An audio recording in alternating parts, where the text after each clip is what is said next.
OpenAI CEO Sam Altman and, yes, the Jony Ive from Apple. Well, they joined forces after OpenAI bought Ive's startup, IO, for a cool $6.5 billion back in May. And their big ambitious goal? To, quote, create a new generation of AI-powered computers. No small task. Okay, so let's get into the takeaways. First, what is this thing? Well, picture a device that fits in your palm, but get this, no screen.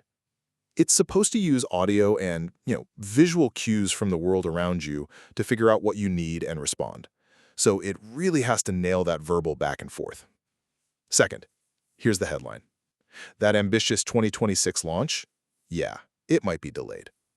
The Financial Times is reporting some pretty core challenges. Things like figuring out the device's actual personality, how it's going to handle user privacy, which is huge, and just building the computing power needed to run it all. And finally, there's a really specific technical hurdle. The plan is for this device to be always on, like constantly listening, not waiting for you to say, "Hey, device." But the team's apparently struggling to make sure it only speaks up when it's actually useful. And maybe even trickier, knowing when to stop talking. Look, the success of this whole thing really hinges on whether they can actually crack these tricky design and tech problems.